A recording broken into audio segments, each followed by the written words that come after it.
Coming up on this week's edition of The Buzz, who's participating in the intramural basketball tournament this week. We have the team names and an exclusive interview with intramural director Kyle Bentley.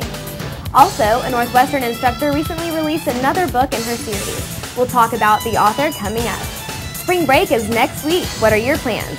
We'll give you an idea of what other students are planning to do over the break. Also, The Buzz will give its first step-by-step instruction on how to make a delicious dish in Cooking 101. All of this straight ahead. Keep it here. The Buzz starts right now.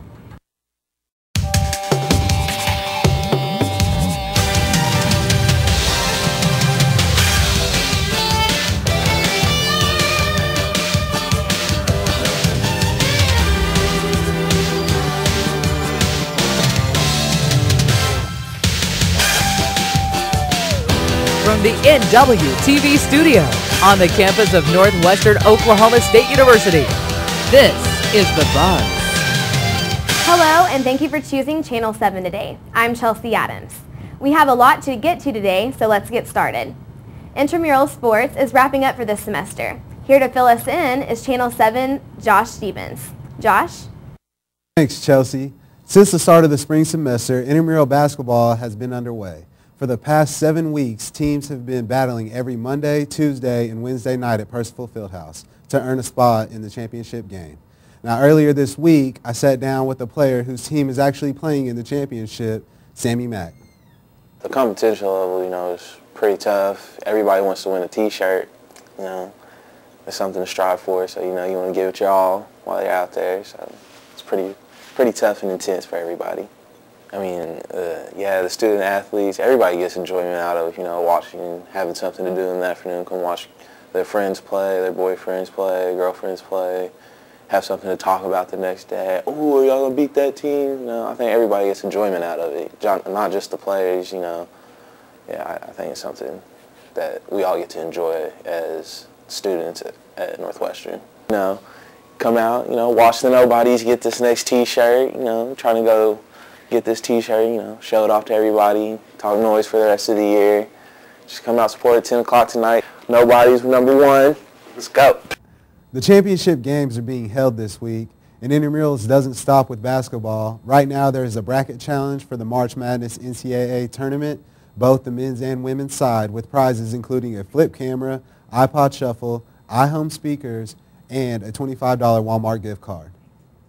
Now, today with me, Kyle Bentley, the intramural sports director, has joined. Kyle, so how has the intramural basketball season held up this year? Season this year has gone pretty good. We've had a few rough games, but my refs keep it under control and hope we don't have any fights yet. Okay, so you excited that this is championship week? Yes, very excited. I'm more excited that softball starts right after we get back from spring break, so hopefully that works out good. Okay. So the basketball championships are this week. Who's in the championship and who do you got winning it? The guys' championship is tonight at 10, and it is the Nobodies versus Evans Almighties.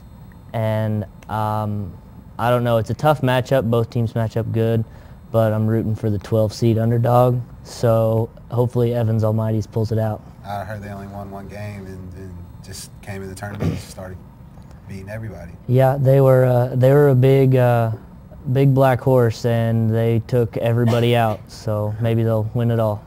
All right, and then for the girls' side, whose win is that? Girls' side, it's going to be Wait What versus the Wobblies. I think the Wobblies are going to pull it out. That game's Thursday at 10. Two tough teams, so I don't know. It could go either way. Okay, and then like you said, softball starts up next week or whenever we come back from spring break. Mm-hmm. Have you already had a few meetings for that, and what can you do to get more people involved in that? We had one meeting. It was last Wednesday. We had 11 teams come in and sign up. We're always looking for more teams. The more people we get involved, the better it's going to be. We try to get all of our sports here on campus, but with softball it's just kind of hard to do with what the facilities and everything we got here on campus, so we have it out at the rec. But we've got another meeting coming up on Wednesday at 5:30 in the conference room in Fine Arts, and hopefully we get 10 more teams to sign up. Okay, so you want 21 teams in? Or just as many teams as possible? I want as many teams as possible. Last year I think we ended up with 19 teams, so maybe we can get more than that this year. Okay, and then for as of right now, what is, can you explain to me a little bit about the bracket challenge that you have going on? Yeah, the bracket challenge, with this being my first year as intramural director, I wanted to kind of make it bigger, get more people involved. With this bracket challenge, I had to work with 2 or 3 different people here on campus with putting it together, and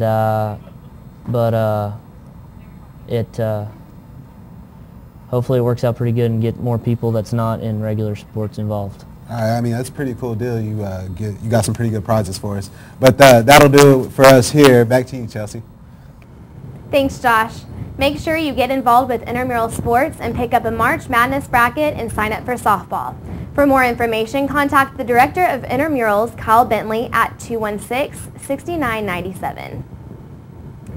We always like to recognize extraordinary talents of Northwestern students as well as the faculty. Today, Channel 7's reporter, Gabriela Hernandez, is in the studio talking to Melanie Wilderman about her journey in the book publishing world. Gabriela? Thanks, Chelsea. I'm Gabriela Hernandez, and I'm sitting here with Melanie Wilderman, a teacher at Northwestern who has already published 2 books on Kindle. So tell me, Melanie, how did you start creating your first book? I started writing the first book when I was in my bachelor's degree at the University of Oklahoma.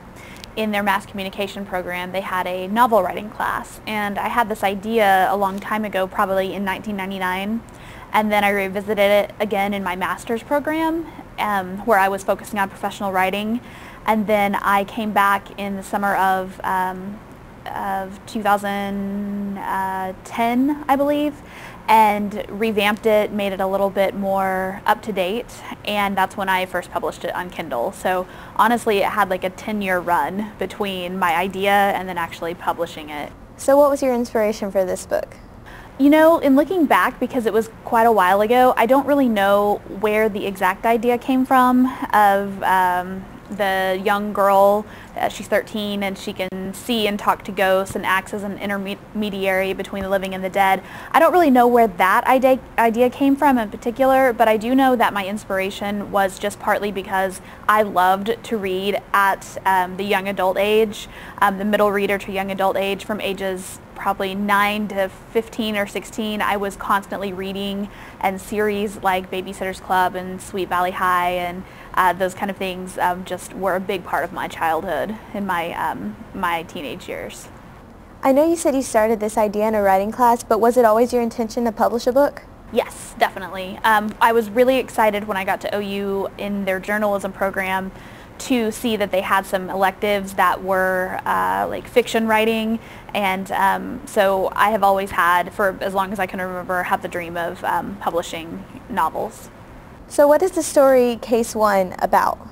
The premise is that Cadence Pride is the protagonist's name, and she discovers on her 13th birthday, very much by surprise and in a shocking situation, that she has the ability to see and talk to ghosts, and that she is being asked from the afterworld, she's being asked if she will serve as what they call a ghost glimpser, and that is someone who helps people who have died solve problems that they may have left behind. And so each of the books has a name and is named like Case 1 or Case 2, because each book she's taking care of a specific case and trying to help the person who has died with the problem that they left behind. And when did you decide to start Case 2? I decided, actually, Case 2 has been in the works for probably 5 years.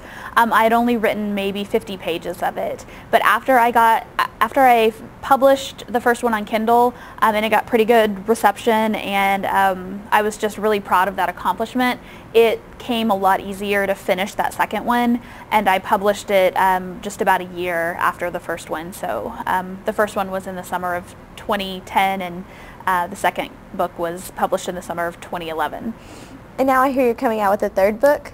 The goal is to have it come out again in the summer, so summer 2012.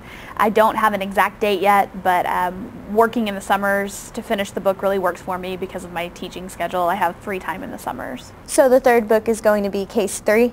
It is Case 3, and it does not have a specific title yet. I just know it will be Cadence Pride and Case number 3 in the title. And the title's actually usually, it's one of the last things I do. I kind of have to get to the end of the book and see where it's taken me before I give it a title. So I know Case 1 and 2 are available on Kindle. Why did you choose that path? As anyone who's tried to break into the publishing world knows, as a new author, it is very difficult. Some people will choose the self-publishing route in which they pay a publishing house to publish their book for them, and that's not actually a very good choice because the author can end up, in my opinion, it's not a good choice. The author can end up losing a lot of money that way. But Kindle publishing offers you this safe way of publishing where you are not out any money, but you can still make some money on your books. Because I am not a well-known author yet, I've priced my books very low, $2.99 each. And Kindle publishing takes a very small portion of that, like 20 or 30 cents a book, to be the publishing platform. And so I'm not paying for anything. I'm not losing any money. I'm actually getting paid for my books. And additionally, I have some interest from some agents because of the numbers that I'm starting to see with my book publishing. So the third book will be available on Kindle as well? Yes, it will be available on Kindle, and one question people have sometimes is if they don't have a Kindle, can they still get the book? The Kindle publishing actually makes the books available in many other ways besides just a Kindle. You can get a Kindle reading app for any smartphone. Additionally, you can download it straight to any computer. And there's a few other ways that Kindle explains how you can actually buy and view the book even if you don't have a Kindle. Oh, that's good. I didn't know that. So will you ever publish a book outside of Kindle?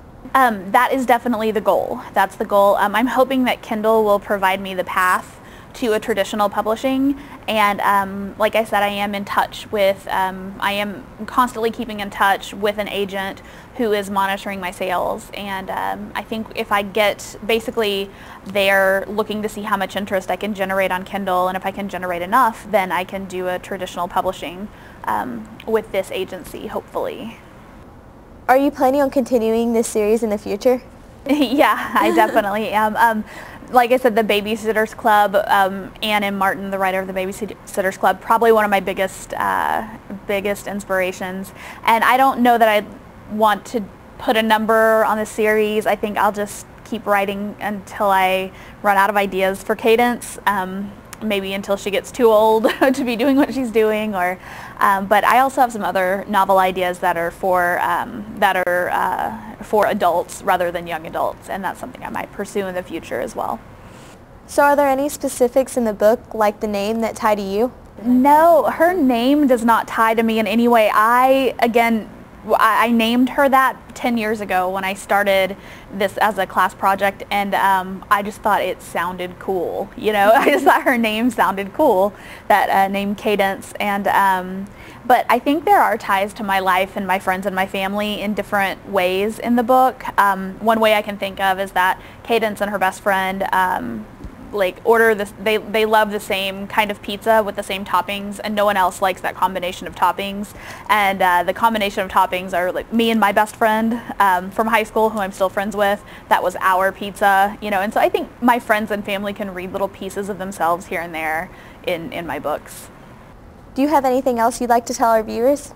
I guess the only thing I have to add is if people are interested in reading these, the easiest way to do it is to go to Amazon.com and just type in either The Ghost Glimpser, that's what the series is called, or type in my full name, Melanie Wilderman, and Amazon will show you the books, and they're really easy to purchase, and just $2.99 each. So I would love for people to check those out.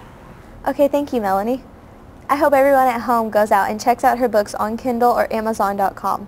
I know I'm looking forward to the third one coming out. I'm Gabriela Hernandez, and back to you, Chelsea, at the desk. Thanks, Gabriela. I'll definitely have to grab a copy too when it comes out. Many people are already counting down the days until spring break. Coming up, we'll find out what some Northwestern students have planned for their break, as well as provide you with some precautions you should keep in mind when you're away from home. Also, we'll show you how to make a quick and easy recipe that you can even mix in your dorm room. We'll be right back.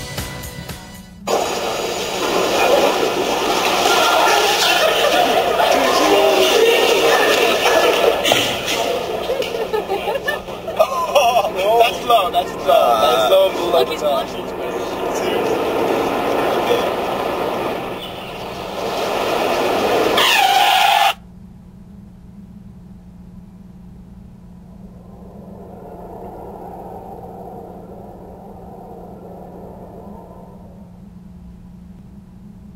Nice.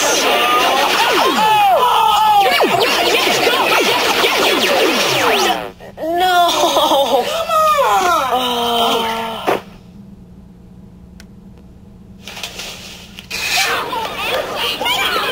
Oops. Yeah, sure. Let's go.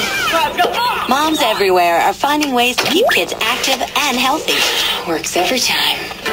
Get ideas, get involved, get going at letsmove.gov.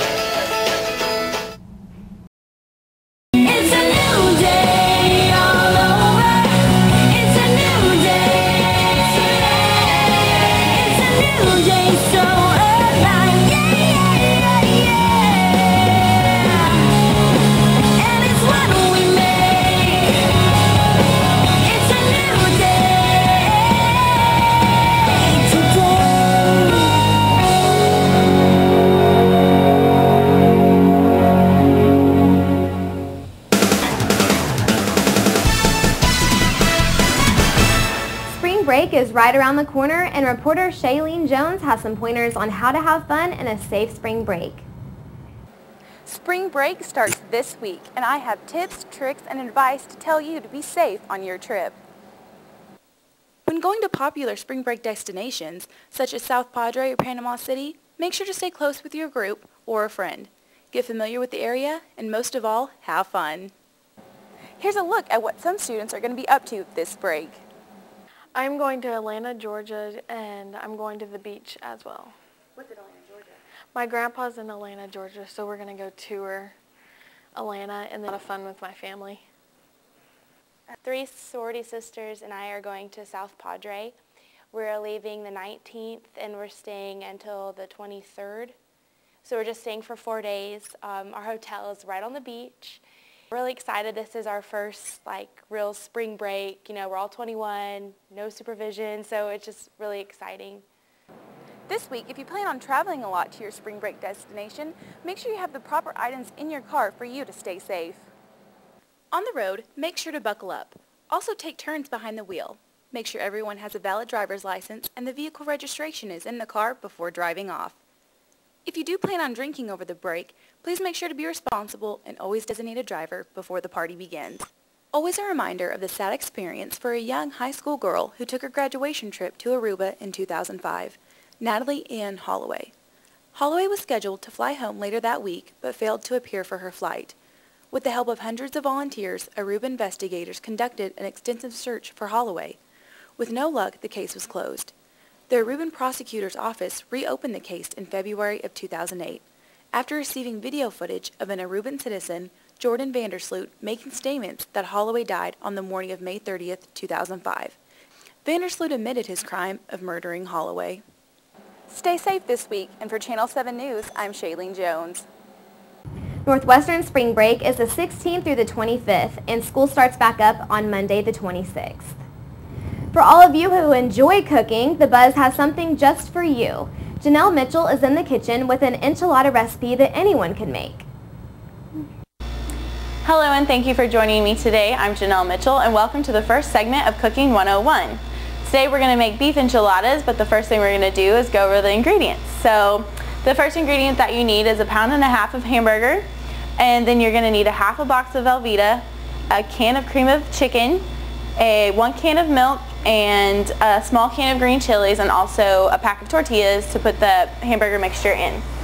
So the first thing that we're going to do is you need to brown your hamburger, and it's over here on the stove, browning, and then you're going to need to add your onion. So I'm going to cut up this onion real quick, and you only need, it's up to you how much you want to put in it, but I only put about half of onion in there, and I cut them up really small. but it's your choice. You cut them how you want. Put however much you want in there to your taste. And then after you get them cut, you're going to add them to your hamburger.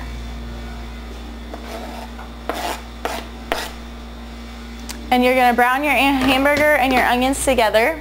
The next thing that you need to do is make your cheese mixture. So like I said, you need half a box of Velveeta. And you'll cut this up. And you want to be sure that you cut them into fairly small chunks so that they'll melt fairly fast. So we'll cut the rest of these up. Then you need to put them in your bowl, a microwavable bowl, because you'll just pop it in the microwave. So I'm about to have all the cheese in this bowl, half a box of Velveeta, and the next thing that you're going to need to add is a can of cream of chicken, which you can pick any kind of brand. I have Campbell's, but it doesn't matter. So we're going to open this up. Then you're going to pour this in there, milk. You add all that in there. And then you just go ahead and mix it all up. Like this. And once you have it all mixed up, we're going to put it in the microwave. Stick it in for about 2 minutes, and then let it melt, and then stir it, and then you'll take it out until it's completely melted. Every 2 minutes stir. Alright, so our cheese is now melted. You just stir it up. And the next thing that you're going to want to do is add a little bit of cheese to your hamburger and onion on the stove. So I'm going to take it over here. And like I said, not very much. You just want to add a little. Can't need my spatula to stir.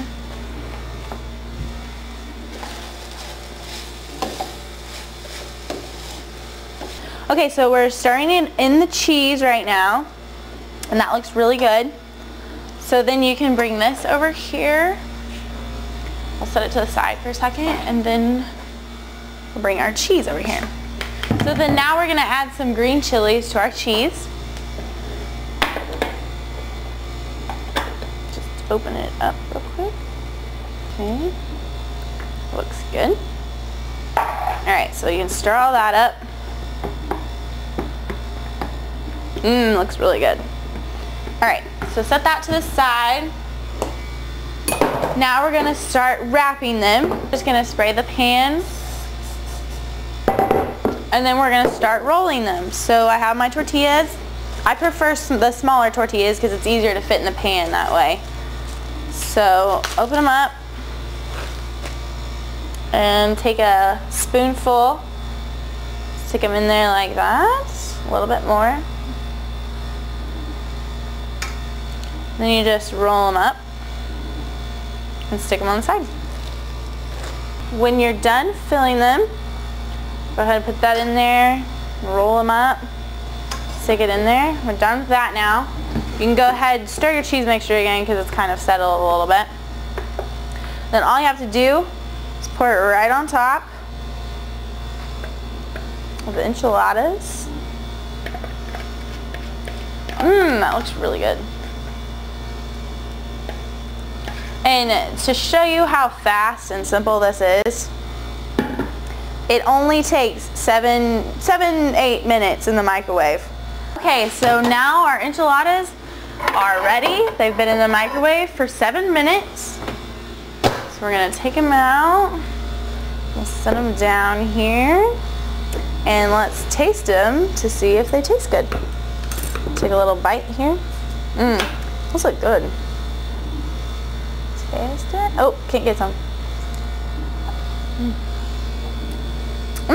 Those are really good. So if you want to get the recipe, check out rangerpulse.com, and I'll see you again next time.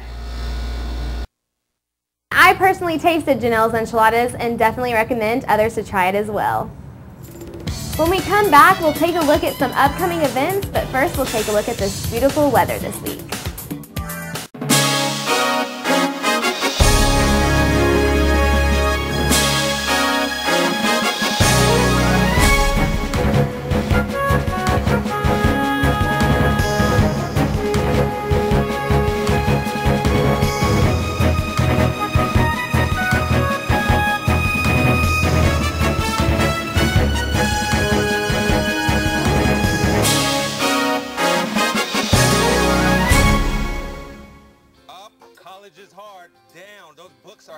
My sport is football, but my passion is education. So every year I take promising high schoolers on a college tour to show them that higher education means a brighter future. My name is Nnamdi Asamoah. I don't just wear the shirt, I live it. Find out how you can live United for education. Give, advocate, volunteer. Go to liveunited.org. Do you wear this?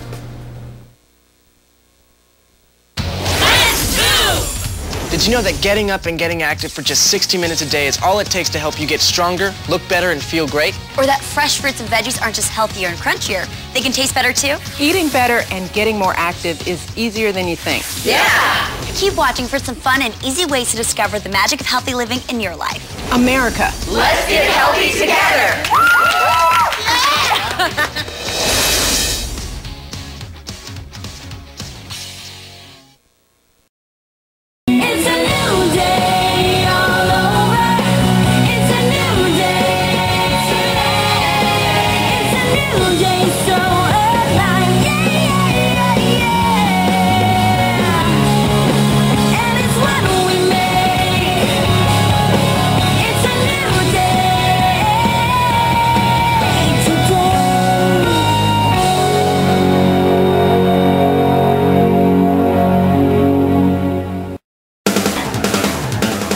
We have a whole week full of student events this week.